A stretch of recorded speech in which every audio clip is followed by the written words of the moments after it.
Hey, it's Clay Trader, and this will be a video chart on ticker symbol MMEX. We will take a look at the 30-minute time frame. Real quick, what do I mean by 30-minute in case maybe you're new to charts?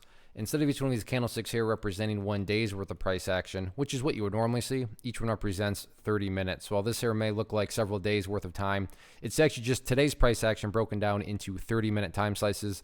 I like to do this time frame. I think does a good job of telling the quote-unquote story of the price, and then makes mapping out where levels of support and resistance a bit easier to see. Did this analysis on Friday, and I don't mean to state the obvious, but I will. Another monstrous day here.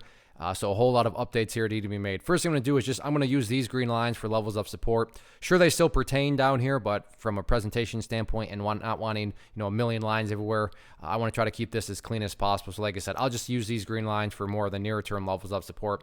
First level of support is what I would call the ideal level. I mean, hey Clay, what would make this chart look the absolute strongest going forward? If the price can stay up above 0.045, that would make the chart look extremely powerful. Now, if the price does drop below it, I'm not saying that everything's totally ruined or anything like that. But preferably speaking, yeah, if the price can stay above there, that would certainly be the biggest sign of strength on the bulls part. Next level of support, they're at 3 cents. So 0.045 and then 3 cents there. And then as I've talked about in past videos, from the big picture of things, it's all about the purple line right there, which is a 50-period simple moving average. Meaning if you want a very just black and white way to look at the chart to measure the health of the move. So what do I mean by the move? Well, this thing right here, how can you measure the health of that? Easily put, as long as the price stays above that purple line, which is going to continue to increase as time goes by. So as long as the price stays above a line that's going to look something like that, then yeah, bulls are in full health, no questions asked. What about areas of resistance? As it stands right now, the chart has been in a blue sky breakout, and it remains. I mean, you can see, or you can call right there at 0.055 a level of resistance, since yes, that's technically where the price got rejected from it today.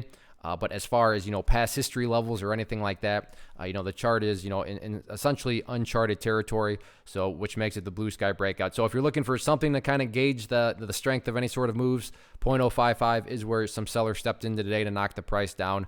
But other than that, that is it. So at the end of the day, and as I've said before, as long as the price keeps on building higher bases like it's been doing, then the long-term chart's going to continue to take care of itself like it's been doing.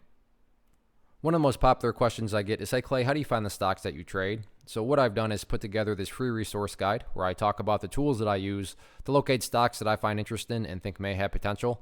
So if that sounds like something that could add value to you as a trader, then by all means, click right there to get access to the guide. The guide itself is very short and to the point, and like I say, it is free. Thanks for watching. Have a good one.